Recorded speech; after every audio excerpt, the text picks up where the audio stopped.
Bloomberg Technos Ramadan Sparks Podcast, sebuah persembahan spesial di bulan Ramadan 2025.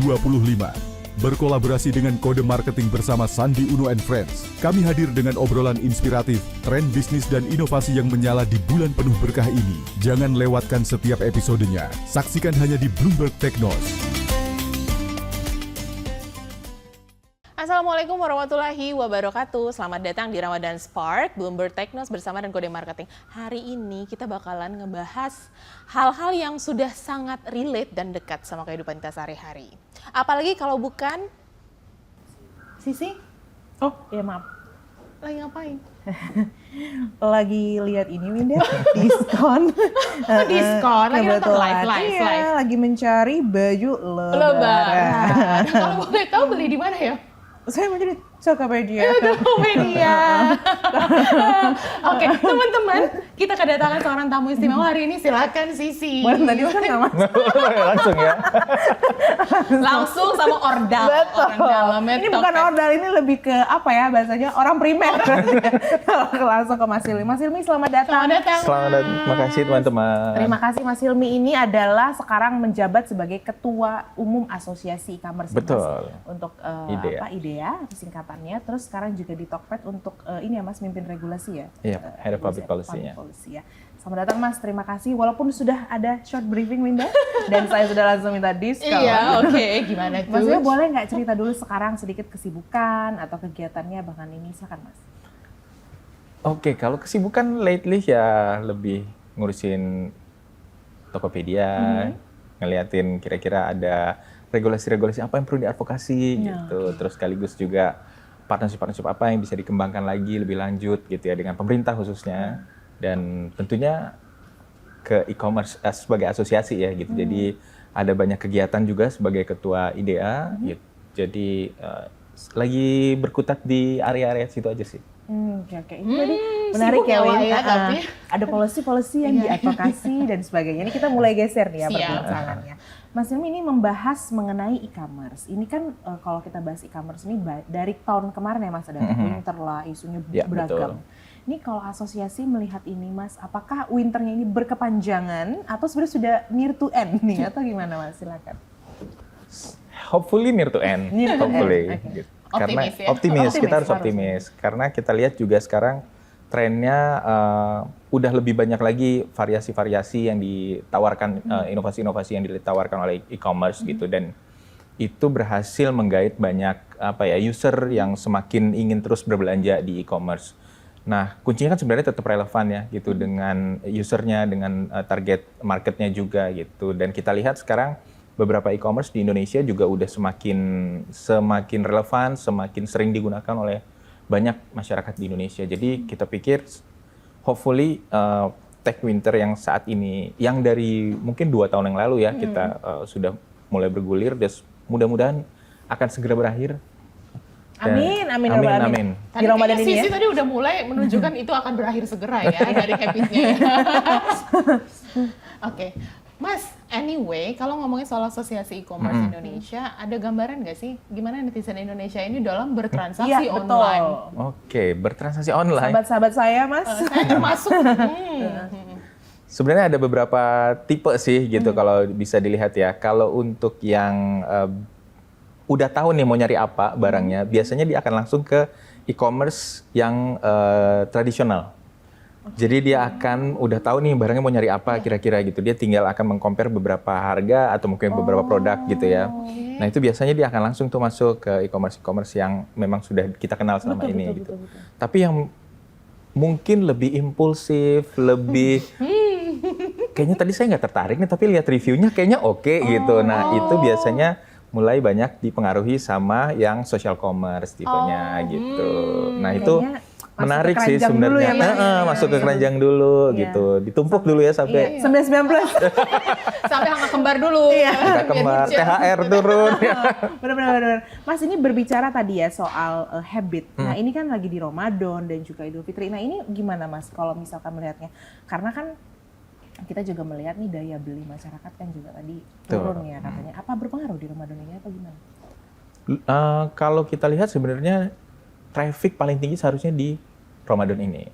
Kalau kita lihat terakhir itu data IDEA menunjukkan untuk yang Harbolnas itu sebenarnya cukup baik kok. Kalau kita perhatiin data yang untuk produk lokal itu meningkat lumayan gitu. Biasanya itu di bawah 50% ya. Minat dari masyarakat Indonesia ke produk-produk lokal. Sekarang udah di atas, kalau nggak salah sekitar 52% lah gitu. Dan ini sudah semakin baik gitu. Jadi kita bisa lihat bahwa shifting nih antara preferensi dari pengguna gitu ya, dari yang sebelumnya mungkin lebih banyak pengen barang-barang yang impor, sekarang barang-barang lokal juga udah semakin meningkat gitu. Dan secara umum waktu Harbolnas itu juga meningkat daya belinya gitu. Nah, cuman memang kita pengen lebih banyak lagi di Ramadan ini. Karena kan Ramadan biasanya orang lebih banyak nih pengen beli macam-macam ya gitu, spending gitu. Terus kemudian mungkin kirim-kirim nggak cuman produk-produk pakaian gitu, tapi juga makanan dan lain-lain gitu. Jadi kita harapkan itu bisa semakin meningkat lagi di Ramadan. Semakin marak ya.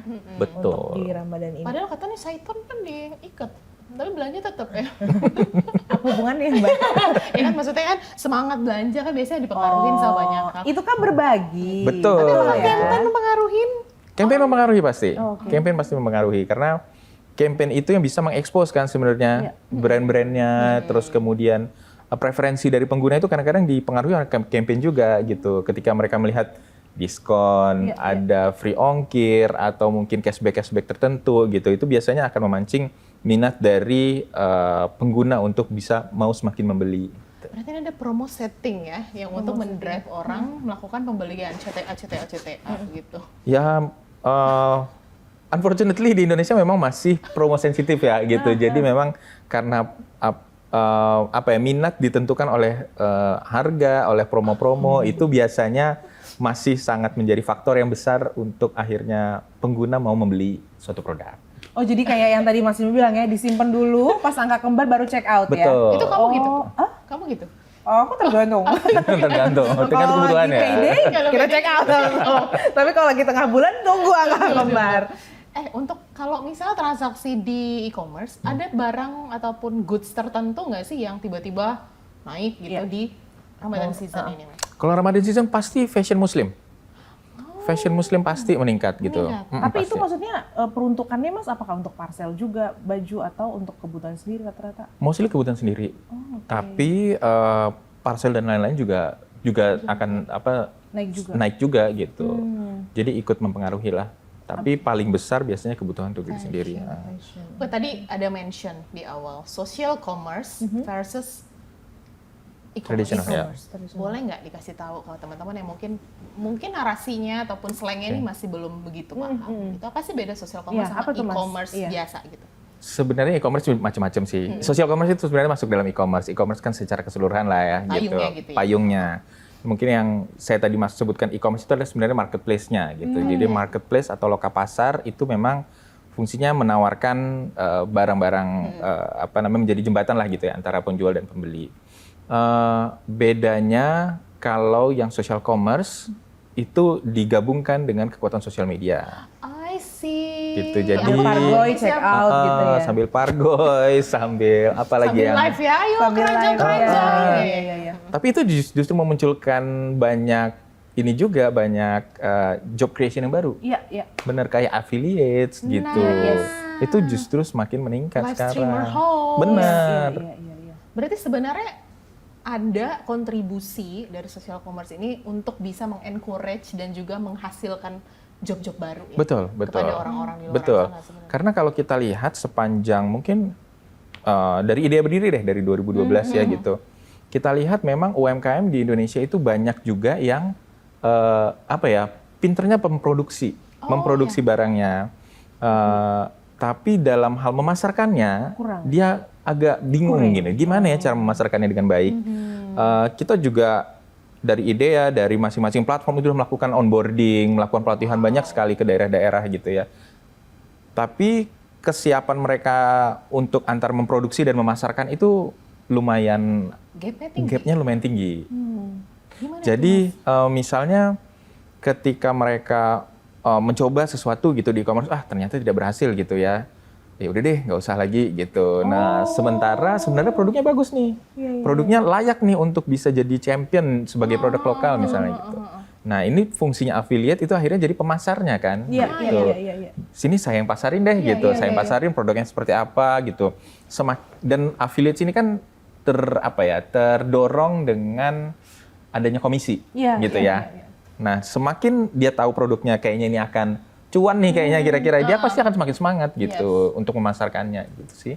Berarti sebenarnya gap itu tadi udah dijawab sama real action ya? Iya benar. Dari job-job baru yang dihasilkan dari social commerce ini gitu. Cuman masalahnya mental untuk tidak berhenti gampang untuk local brand, give up-nya gampang. Apalagi kalau atau lagi Main panjang gitu Mas, resilience lihat ya. output soalnya number gitu. Itu gimana Mas? Apa yang harus di unlocking nih, kayak bagian ini nih gitu. Gimana Mas? Agak rumit sih. Soalnya sebenarnya ini tergantung motivasi kan gitu. Karena banyak sekali memang yang UMKM yang akhirnya saya merasa cukup deh di sini aja gitu. Merasa sebenarnya padahal kita sebagai pengguna, sebagai platform, sebagai asosiasi, sebagai sebagai yang melihat bahwa ini sebenarnya potensial sekali untuk bisa berkembang lebih jauh gitu. Itu kadang sebenarnya nggak ambi kurang ambi, tapi sebenarnya terbantu juga dengan yang tadi kayak afiliator kan sebenarnya gitu. Sulit kan? Sulit. Sementara kalau ngomongin bisnis, konsepnya ada pasti output, result, itu adalah objektif. Benar. Tapi kalau dihadapin sama menjalani bisnis cuman faktor alhamdulillah gitu kan, bersyukur, mudah gitu. Itu gimana? Itu paradoks Indonesia dan juga saat ini gitu. Gimana adresnya? Kalau dari asosiasi kita ngelihatnya perlu banyak kolaborasi sih, gitu ya.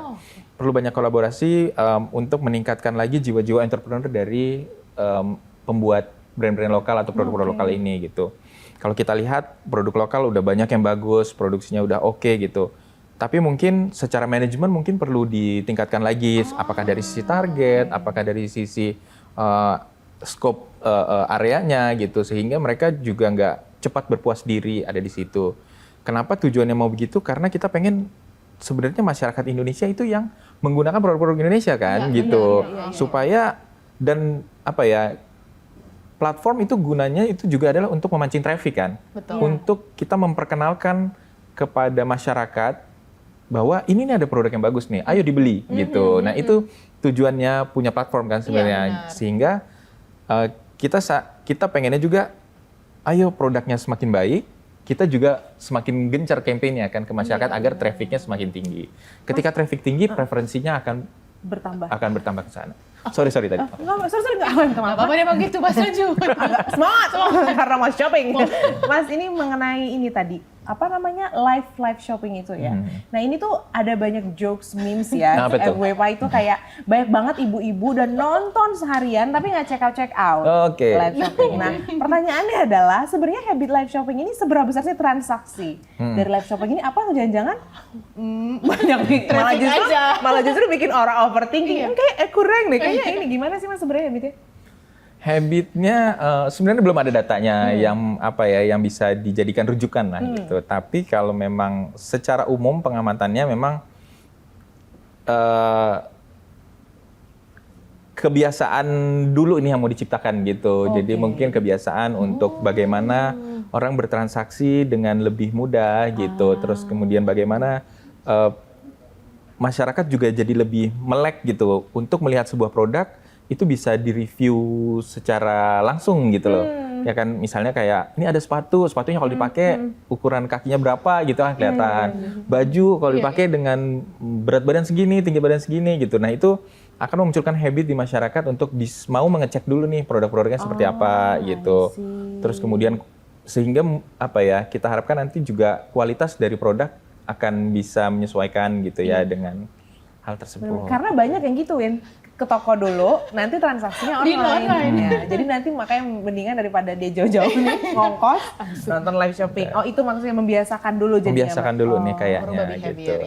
Kita balik ke fenomena instant gratification. Kan generasi sekarang tuh suka hal-hal tuh secara cepat menyenangkan mereka, termasuk live shopping. Betul. Bisa dilihat size-nya, warnanya, bahkan suruh hostnya pakein gitu. Gimana fenomena ini yang memang bagus untuk one side gitu, untuk both side kan nggak semuanya bagus nih Mas.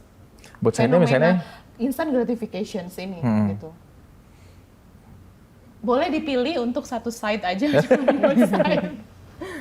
Oke, untuk instant gratification, sebenarnya kalau live shopping nggak diciptakan untuk itu sih gitu. Live shopping kan memang sebenarnya untuk memberikan features yang lebih yang bisa memuaskan keinginan dari pengguna gitu ya. Karena biasanya mungkin di e-commerce yang tradisional hanya melihat gambar, hanya melihat foto diem gitu. Sekarang bisa melihat secara langsung realnya seperti apa, produk reviewnya seperti apa gitu. Nah, tujuannya ke arah sana sebenarnya gitu, nggak ke arah instant gratifikasi. Tapi aku harus di sini harus masuk karena itu benar yang kata Mas Hilmi, kayak gue ini belanja nih, gue biasanya udah nggak satisfied tuh lihat gambar Mas. Gue harus cek video, either itu di review atau dia punya ada video potong-potongan live shopping, karena tuh beda. Apalagi kalau kita beli fashion ya, baju itu kan kerasa banget. Jadi mungkin lebih ke situ kali ya. Tapi tergantung lagi ya mungkin. Orang tergantung targetnya apa. Ya. Smart buyer dihadapkan sama tadi fitur-fitur yang semakin seamless itu bukannya semakin manja. Tapi teknologi kan memang memudahkan pasti. Nah itu kan ada generasi instant gratification sini nih, tapi it's okay. Untuk policy deh, kita ngomonginnya ke policy-nya. Is that okay, Mas? Sejauh ini sih masih aman-aman aja ya gitu, belum ada aman. Belum ada sesuatu yang mengindikasikan mengarah sampai ke arah negatif gitu, yang dampaknya harus dibantu dengan policy tertentu gitu, itu belum ada sih sejauh ini. Oh gitu, berarti masih seamless lah ya. Masih. Smart buyer should be smart user saya. Benar kan? Iya, oke. Dapat dipahami. Mas, ini berbicara policy, masih masuk yang soal Winda. Ini terkait dengan dampak dari Tech Winter ini. Tapi gini, pertanyaannya mungkin agak ngejelimet pertanyaannya Mas. Banyak yang mengatakan ini kan akibat juga faktor dari global ya. Sementara tuh data dari Bloomberg sendiri menunjukkan kita dalam negeri itu sebenarnya problemnya dipengaruhi ekonomi itu nggak juga dari global. Dalam negeri itu lebih intrik-intrik dalam negeri itu juga mempengaruhi justru lebih tinggi. Pertanyaannya adalah sejauh mana regulasi atau ekosistem yang ada saat ini untuk memfasilitasi keberlanjutan dari e-commerce saat ini? Oke. Cukup berat ya itu sih ya. Karena shopping, smart buyer harus smart user saya. Ya kebijakan yang saat ini ada sebenarnya sudah cukup mengcater dengan situasi yang ada saat ini. Situasi e-commerce saat ini. Seperti misalnya kemunculan social commerce gitu, terus kemudian bajingan maraknya produk dari negara tertentu yang datang ke kita gitu. Nah itu cukup dibendung dengan terakhir dengan Permendag 31 2023. Cuman apakah ini cukup untuk sampai membendung berbagai tantangan yang kedepannya? Mungkin kita perlu assess lagi. Apakah memang penerapannya atau implementasinya juga memang sesuai dengan kondisi global? Apakah memang ada tren-tren tertentu yang perlu kita antisipasi? Itu juga perlu dilihat lagi. Jadi banyak faktor sih sebenarnya yang perlu dilihat kalau dari sisi aturan ya. Kalau forecast-nya Mas Helmi, challenge ke depan apa yang paling sulit nih kira-kira untuk perkembangan e-commerce? Challenge ke depan kurang lebih masih sama sebenarnya. Di Indonesia masih masalah logistiknya. Logistik masih memainkan peranan yang sangat penting karena Indonesia kepulauan ya. Jadi kalau untuk bisa memberikan fasilitas yang baik gitu untuk ke seluruh masyarakat Indonesia itu masih agak sulit gitu karena harga logistik mungkin kita di Jawa menikmati ada privilege. Ada privilege bahwa Jawa sentris kan gitu, penjualnya banyak di Jawa, terus kemudian secara sistem logistik gampang gitu. Tapi untuk yang daerah timur itu sulit sekali gitu untuk mereka bisa memajukan produknya. Padahal mungkin produknya bagus. Tapi akhirnya orang mikir gitu mau beli, misalnya di Jawa mau beli dari Papua, ongkirnya kalau lebih mahal ya daripada harga produknya gitu kan. Dan berkali-kali lipat ya biasanya. Bener. Dan itu yang kita masih menjadi challenge yang gimana caranya itu bisa menjadi lebih seamless, lebih mudah bagi teman-teman di berbagai daerah di Indonesia gitu. Itu biasanya intervensinya policy apa biasanya Mas kalau untuk itu? Ada macam-macam sih. Saya pikir policy bisa juga memainkan peranan penting di situ. Mungkin dari sisi pengaturan logistiknya itu bisa atau mungkin pergudangan itu mungkin bisa membantu ya gitu. Tapi dari sisi platform juga sebenarnya juga bagaimana kita bisa membuat ini menjadi menciptakan fitur-fitur yang mampu mendukung juga pemerataan ekonomi secara digital di Indonesia ini gitu. Oke, nice. Cukup sophisticated kata-kata pemerataan ekonomi Nah, iya, digital iya. di Indonesia yang luar biasa dari ini Sabang ya, sampai Merauke. Ada nggak sih spesifik behavior yang cukup unik dari suburban dan rural dari cara mereka mengkonsumsi produk digital? Kalau perbandingan antara rural dengan kota besar misalnya gitu ya, urban. Mungkin kalau yang urban itu lebih karena mungkin lebih paham dengan teknologi digital savvy-nya tinggi, lalu kemudian terpapar dengan produk-produk yang lebih banyak gitu. Itu cenderung udah tahu apa yang mau dituju. Produk-produknya mau dibeli gitu apa gitu. Lalu bagaimana cara membeli produk dengan tepat, terus apabila ada pengaduan itu harus kemana, itu lebih savvy. Kalau yang urban umumnya lebih impulsif. Rural itu umumnya lebih impulsif. Karena mereka nggak terekspos dengan baik gitu ya. Jadi lebih harus dipancing bahwa ini produk yang Nggak Mas, sorry, aku tuh ketawa karena aku paham banget yang dimaksud sama Mas Hilmi soal rural tadi, Mas. Jadi aku tuh pernah lihat ada orang jualan voucher, Mas. Voucher kecantikan di e-commerce lah. Terus dia ngasih review satu. Si ibu ini dia bilang barangnya nggak sesuai dengan apa yang saya minta. Dia pengennya salmon DNA tapi dikasihnya voucher. Dia ngasih bintang 1. Ini contoh konkret ya. Iya. Nah itu contohnya gitu. Akhirnya kayak mau mengadukan apabila komplain dan lain-lain itu nggak tepat kadang-kadang gitu. Yang akhirnya merugikan dari si UMKM-nya kan atau sellernya gitu. Terus kemudian kalau kalau misalnya kayak ada fitur COD atau apa, itu tuh masih sering bermasalah gitu. Nah, jadi hal-hal semacam itu yang terlihat perbedaannya. The big issue, memang iya. Karena kita juga harus jadi smart netizen yang mengkonsumsi produk digital juga smart. Karena mereka juga nggak tahu apa yang mereka beli, Mas, kadang-kadang. Iya nggak sih? Betul. Nah, balik lagi ke PR besar kita kan sebenarnya ada proses literasi di situ, mengedukasi mereka sampai pada level tertentu.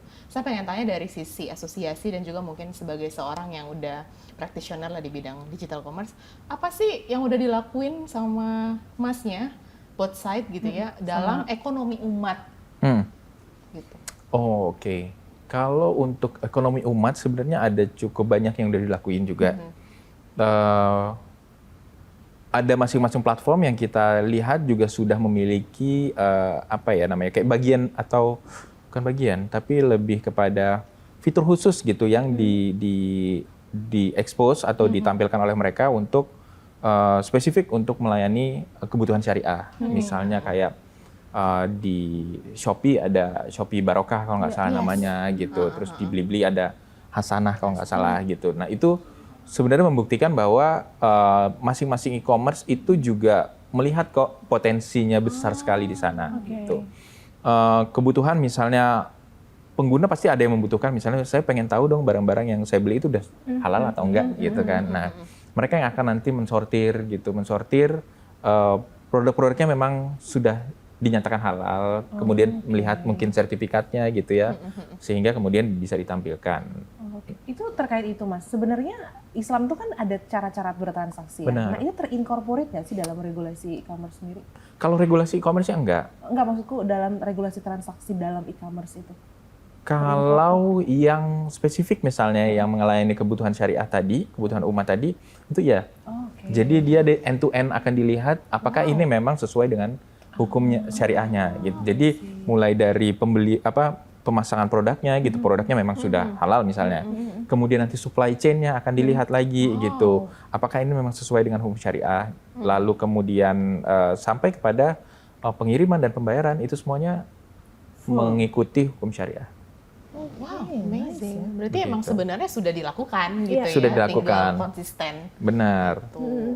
Berarti Menurut lu, kalau misalnya kan sekarang di dalam Islam tuh kan selalu disebutkan kalau apa-apa harus transparan ya, nggak boleh bohong, nggak boleh Benar. ada fake Yes. produk. Yes. Fake produk deh kita ngelihat sekarang gimana Mas? Literasi dan juga policy deh yang udah dilakukan untuk tadi. Kok jualnya fake produk? Iya. Sebenarnya dari aturannya kan udah nggak boleh ya. Yes. Dari aturan Permendak itu udah melarang bahwa semua barang yang dijual itu harus sesuai dengan deskripsinya kan. Nah, Gitu. itu Karena itu untuk perlindungan konsumen Iya. kan. Namun tetap pasti akan ada aja cara-cara yang nakal-nakal nih, gitu ya. Nggak semua pasti penjual di situ apa namanya yang Jujur gitu. Nggak amanah Pasti ya. ada aja gitu yang memanfaatkan celah lah gitu. Nah ini yang sebenarnya perlu kita tingkatkan lagi, apakah dari sisi apa ya mengetahui apakah produk-produk ini memang produk-produk yang dilarang atau produk-produk palsu gitu. Itu perlu lebih gencar lagi lah dari masing-masing e-commerce untuk bisa melihat hal tersebut. Tapi saya yakin sebenarnya di masing-masing itu udah punya sistemnya sendiri-sendiri untuk melihat bagaimana mereka bisa mencari tahu bahwa ini produk sebenarnya palsu atau enggak sih. Gitu. Oke. Ada punishment-nya nggak? Kalau ketahuan ini nggak amanah nih sellernya gitu. Harusnya sih pertama Harusnya ada ya? pasti ada, harusnya ada. Minimal yang pertama kontennya harus di take down kan, gitu. Kontennya di take down berapa kali pasti akan berpengaruh pada poinnya, benar, rate-nya, ratingnya pasti akan berpengaruh. Pedagang kayaknya. Benar. Kamu jualan Dan diam-diam ya? setelah itu kalau lama-kelamaan pasti bisa jadi akunnya ditutup. Oke. Berarti bagus ya, udah ada rewards and punishment pasti Benar. gitu. Mas ini masih berbicara soal fake. Ini kan juga ada fake, hoax, dan sekarang ada AI. Ya kan? Nah ini kan semakin ketat nih pengawasannya harusnya. Nah kalau dari sektor policy, apa sih yang harus di-prepare atau ada inisiatif apa Mas untuk mengantisipasi ini ke depan? Memang AI di Indonesia pengaturannya masih sifatnya SE ya, surat edaran dari Kominfo gitu, yang mengatur bahwa penggunaan AI itu lebih ke bukan aturan lah, lebih kepada pedoman agar kita bisa memiliki etika dalam menggunakan AI gitu. Jadi lebih kepada etikanya. Nah ini yang sebenarnya itu berlaku secara umum ya, berlaku sangat umum dan sangat terbuka kesempatan untuk memanfaatkan AI secara positif sebenarnya. Dan itu yang sebenarnya sudah dimulai dilakukan oleh teman-teman, termasuk di e-commerce. Kalau di e-commerce biasanya digunakan untuk produk preferensi kepada masyarakat, kepada penggunanya, gitu. Jadi produk yang rekomendasiin Rekomendasiin, gitu. iya semakin relate, semakin relevan, gitu berdasarkan dia biasanya beli produk apa, gitu, atau mungkin pernah ngelihat produk apa yang dia like, gitu. Nah itu yang akan nanti datanya terkumpul dan kemudian direkomendasikan produk-produk tersebut. Jadi itu AI Win, jangan kayak ngomong, oh Tuhan tahu maksudku yang ini. Bukan gitu ya. Cenayang. Bukan Itu ya. nggak cenayang sayang, itu science. Teknologi sih ya. Teknologi. Based on AI. Ini tapi AI at the same time membawa problem baru nih Mas. PHK semakin tinggi juga kan adanya AI. Ini preparation-nya dari dunia e-commerce seperti apa Mas? Preparation-nya kalau dari dunia e-commerce, kita tetap percaya bahwa sebenarnya AI itu adalah tools yang membantu, bukan menggantikan. Oke. Jadi kita tetap melihat bahwa kebutuhan sumber daya manusia masih sangat tinggi untuk pengelolaan dari e-commerce sendiri. Ada banyak hal yang sebenarnya nggak bisa digantikan sama AI. Meskipun misalnya AI bisa memprediksi, bisa memberikan pattern tertentu gitu, tapi untuk pendekatan-pendekatan humanis mereka masih belum bisa dilakukan gitu. Karena itu sebenarnya masih sangat butuh judgment maupun decision dari manusia gitu, dari sumber daya manusia yang ada. Karena itu bagaimana sebenarnya AI ini ditempatkan dalam proporsinya. Itu yang dari yang kita lihat dari masing-masing platform dalam menggunakan AI. Assisting. Interesting. Tapi ada lagi setelah tadi banyak konsekuensi yang harus dihadapin semakin tingginya teknologi. Cuman kan juga kita harus menyadari mau nggak mau, suka nggak suka itu akan berdampak juga sama kita gitu. Kitanya nih jangan yang jualannya deh. Kita sebagai user kita harus siap ngapain Mas? Harus lebih smart pastinya. Tadi kan disebutkan smart apa? Smart Buyer, smart Kita harus user. makin smart. Benar, harus smart. Harus bisa membedakan sebenarnya AI. ketika apa ya, misalnya tawaran-tawaran produk gitu, itu harus lebih paham gitu. Apakah ini memang di-generate oleh AI? Itu kan biasanya kelihatan lah ya, gitu bentuknya. Dan apakah ini memang genuine gitu? Mungkin itu bisa dipahami terlebih dahulu gitu. Dan jangan langsung apa ya, gegabah gitu ketika mau membeli sesuatu karena dipromosikan, tapi dilihat dulu apakah ini memang dipromosikan secara tepat gitu. Ada kok AI yang mempromosikan secara tepat juga ada. Iya, karena kan gitu. kita baper aja kok dia tahu apa yang aku mau. Ya Allah dia Maya aja baper banget. Astaga naga. Gitu sih. Iya, iya. Silakan kayak Sisi masih banyak pertanyaan yang mau Iya, di-follow. Panjang ya kalau gitu. Sebenarnya gini Mas, sebenarnya lebih ke arah ini sih, si AI ini lagi tadi ke depan nih kan sama ada ketakutan juga sama e-commerce ini sebenarnya seperti apa. Nah kalau Mas Hilmi melihat forecast-nya ini ke depan, apakah belanja online ini akan menjadi habit yang akan di mana-mana? Kalau sekarang kota besar ya rata-rata, atau pertumbuhannya akan di kota-kota besar aja sebenarnya? Kalau Mas Hilmi gimana? Saya melihatnya ini sangat tergantung dengan infrastruktur sebenarnya. Karena kan kalau kita lihat layernya itu untuk masuk ke dalam e-commerce itu agak mungkin ada di layer ke-5 atau ke-6 ya, saya lupa. Yang pertama pasti harus ada internet dulu. Ya internet berarti kan harus ada BTS-nya, harus ada jaringan di sana. Setelah itu baru masuk kepada harus punya smartphone. Dari punya smartphone terus kemudian punya data.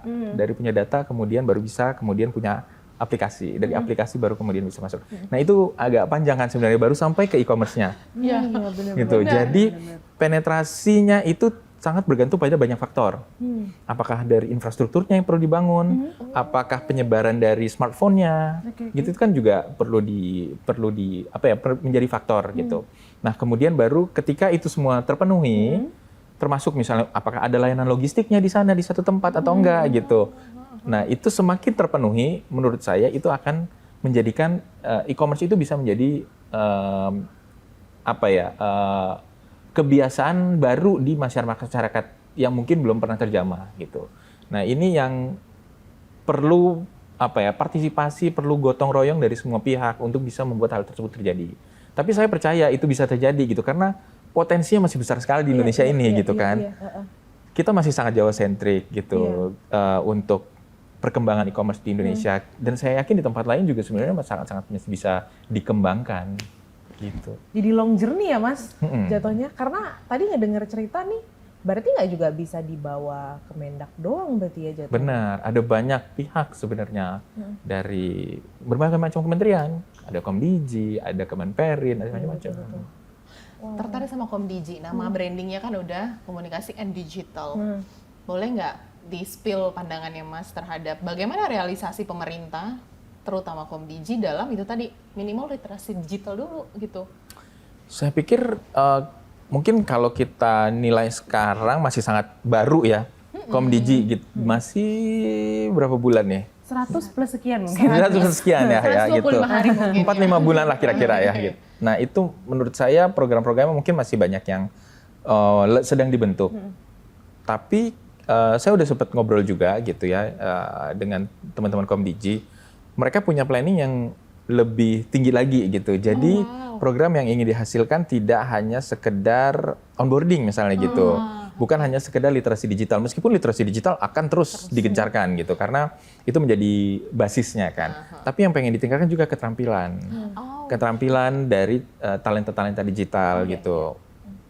Bagaimana kemudian misalnya bukan sampai keterampilan yang super skill bisa coding atau bisa AI gitu tuh enggak gitu, tapi kayak lebih kayak digital savvy, gimana memanfaatkan digital kemampuan digitalnya itu menjadi sesuatu yang produktif gitu. Nah itu sedang ditingkatkan, nanti baru kemudian di atasnya lagi baru yang kayak tadi coding dan lain-lain gitu. Wow, berarti masih long way to go, tapi udah dimulai gitu. Udah dimulai dan saya pikir again itu pasti butuh bareng-bareng, butuh sama-sama untuk bisa mencapai target yang diinginkan lah. Nah, bicara tadi banyak long way to go UMKM ini. Balik lagi nih. Balik lagi nih. Ke basic ya. Iya, back to basic. Ini kan udah digadang-gadang nih sebagai tadi ya, udah labelnya tulang punggung GDP negara. Tapi realnya gimana sih Mas, teman-teman UMKM di marketplace ini, apakah akhirnya banyak yang stop atau gimana sih sebenarnya? Ya, UMKM waktu COVID sih banyak sekali ya. waktu COVID banyak sekali yang masuk karena memang keadaan memaksa mereka untuk mau nggak mau berjualan online karena nggak bisa berjualan secara offline kan. Iya, iya. Nah tapi memang kita melihat ada semacam seleksi alam lah ya gitu, bahwa yang akhirnya tetap semangat gitu ya, termotivasi bahwa dia bisa berjualan secara online itu terus gitu. Tapi banyak juga yang berguguran. Oke. Dalam artian mereka udah nggak aktif lagi. Mungkin tokonya belum sampai tutup, tapi sekali-sekali doang gitu untuk jualan. Oh kayaknya mungkin lagi ada bandwidth-nya gitu ya untuk berjualan secara online. Nah tapi potensinya masih besar banget sebenarnya gitu. Karena kalau data dari Kemendak kemarin sempat ada diskusi, kita lihat juga yang masuk dalam penetrasi pasar itu baru sekitar 8% untuk masuk dalam pasar e-commerce gitu dari pedagang-pedagang yang ada gitu. Kemudian juga apalagi pasar tradisional itu sebenarnya bisa sangat memanfaatkan e-commerce kan gitu untuk menjangkau daerah-daerah sekitarnya gitu, itu sangat-sangat memungkinkan. Kalau catatan Mas Hilmi terhadap UMKM apa yang harus kayak perlu, ini nih harus di-elevate bagian ini, apa kira-kira? Banyak sih ya. Yang paling ini Mas? Yang paling utamanya yang paling utamanya sebenarnya itu adalah kegigihan ya. Oke. Persistensinya untuk, karena persistensi bisa menular ke banyak hal ya. Iya. Persistensi untuk bisa terus maju gitu. Jadi bagaimana saya pengen produk saya ini nggak berhenti di sini. Produk saya harus bisa maju terus nih. Bagaimana kemudian bisa, misalnya kayak ada beberapa hal yang menjadi challenge. Oh ini harus bisa saya tembus gitu. Nah itu sebenarnya dengan persistensi itu akan bisa membantu mereka untuk mencapai hal yang jauh dari yang mungkin ditargetkan gitu. Itu dikit ya Mas yang punya UMKM? Sedikit. Jangan menyerah gitu maksudnya. Sedih juga ya, maksudnya ternyata itu cukup bare minimum ya Mas dalam Belum berusaha. sampai level itu. Iya. Kalau kita ngomongin soal e-commerce dan juga free trade, gimana e-commerce luar kita bisa pasang badan aman beli di sini aja gitu. Nah itu kembali lagi kepada bagaimana kemudian kita menciptakan preferensi dari user kepada produk lokal kan. Yes, benar. Karena begitu produk lokal diminati, orang masyarakat di Indonesia atau para pengguna e-commerce saya lebih memilih produk Indonesia, otomatis banyaknya gempuran kita bisa bertahan gitu. Nah itu kita bisa zen bahwa preferensinya nggak akan goyang nih. Gitu. Jadi tapi kan untuk membuat preferensi itu lumayan PR ya gitu. Banget. Dari sisi produksi banyak, bahwa produksinya harus konsisten kualitinya juga harus terus dijaga. Dari inovasi-inovasi mungkin kayak fashion yang semakin hari semakin relevan itu juga harus dilakukan gitu. Itu banyak yang harus dilakukan. Terus kemudian dari sisi platformnya juga mengkampanyekannya gitu. Sampai akhirnya nanti masyarakat yang memilih bahwa saya maunya produk lokal. Berarti key drivernya itu adalah produk lokalnya itu kan ya Mas ya.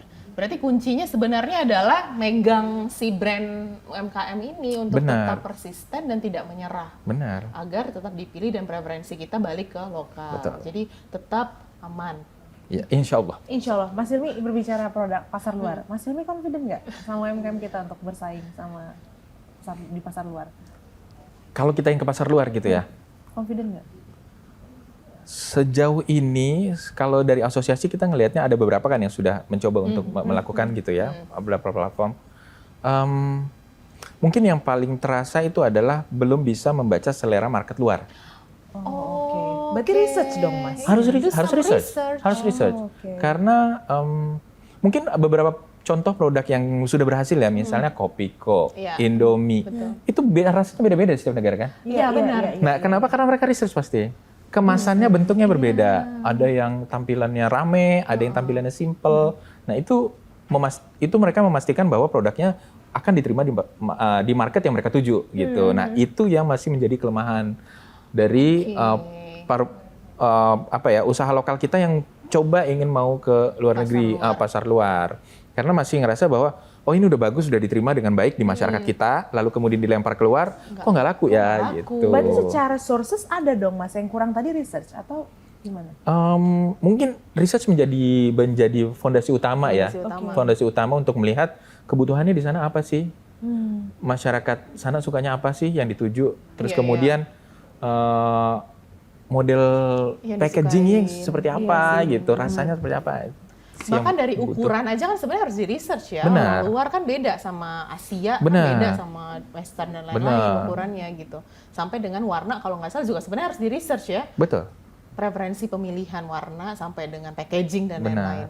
Berarti kalau ngomongin ini kan banyak PR. Mm-mm. Ini deh Mas, kalau gitu untuk biasanya kita kan sampaikan kepada narasumber nih, tolong dong kasih tahu ke anak-anak muda brand UMKM lokal untuk gimana caranya tetap persisten daily activity-nya.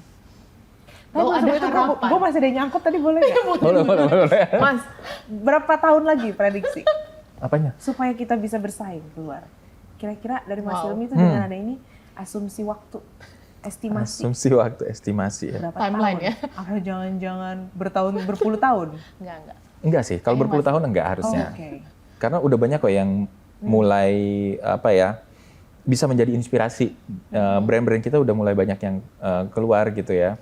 Udah bisa membaca market-market tertentu, misalnya dari negara ASEAN gitu udah bisa membaca. Mungkin nanti akan lebih lanjut lagi.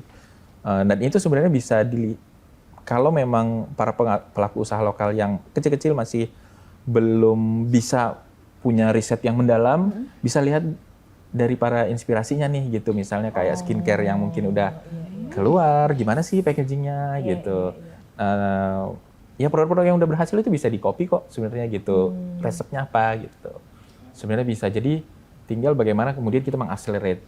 Dan dengan adanya teknologi yang semakin semakin berkembang, e-commerce yang luar biasa dinamisnya ini juga akan semakin ada aja inovasinya yang dilakukan gitu. Saya pikir nggak perlu waktu puluhan tahun sebenarnya untuk bisa menjangkau market luar. Alhamdulillah. Gila. Sampai generasi emas kita aman Amin. ya. Insya Allah. Insya Allah ya. Allahu Akbar. Oke. Izin? Gimana Mas? Izin? Pertanyaannya tadi. Tadi tentang Tentang gimana akhirnya ini persistensi ditularkan kepada para anak generasi muda yang sedang menjalankan bisnisnya gitu. Usaha-usaha Karena kan baru. kalau basic fundamentalnya ada do some research, kadang-kadang mereka tuh ngerasa itu untuk menginvestasikan biaya, waktu, energi ke research itu jadi bikin mereka nggak bisa produksi produknya, Mas. Iya. Gitu. Gimana saya pikir ini udah disampaikan berkali-kali juga ya sama orang, sama banyak pembicara gitu. Salah satunya mungkin adalah jangan pernah menyerah aja sih. Jangan menyerah. Jangan menyerah. Kita Karena begitu- lagu lokal itu. Karena gitu ditanamkan bahwa saya nggak boleh nyerah nih, itu tuh akan tercipta persistensi Tapi tadi aku gitu. capek, Mas, gitu misalnya. Jangan curhat sih. Kembali lagi kalau capek kan jangan pernah menyerah itu tadi gitu. Jangan menyerah. Oke. Kalau Jadi- capek itu duduk sayang, nunggu iftar, buka puasa. Iya, don't quit. Yes. Betul. Jadi ambil jeda dulu. Iya. Gitu ya. Mas. Iya. Apa kata orang bijak tuh? Bukan saya sih. Tetangga saya. Ya. Oke, Apa jangan keluar ya, diubah itu metodenya apa ya, kayak Iya. gitu-gitu lah. Pokoknya intinya lu jangan mudah menyerah lah, gitu kan. Iya. Seperti kita. Seperti di Ramadan Semakin tidak pernah menyerah untuk menyajikan Wah. dialog yang sangat insightful dan conversation yang terkadang bermutu, terkadang ya terserah kalian. Karena itu tergantung dari Point of quality view, dan point of view betul. sampai dengan penerimaan konten. Betul. Yang penting jangan menyerah untuk semangat beribadah selama bulan puasa. Jangan lupa belanja online karena ada promo-promo menarik sebelum Betul. hari raya. Betul. Tetap saksikan Ramadan Spark sambil berbelanja online bersama Tokopedia. Dan saksikan selalu episode selanjutnya. Saya Visi Aspasia dan juga Winda dan juga Mas Hilmi mengucapkan terima kasih. Sampai jumpa. Assalamualaikum Assalamualaikum warahmatullahi wabarakatuh. wabarakatuh. Makasih.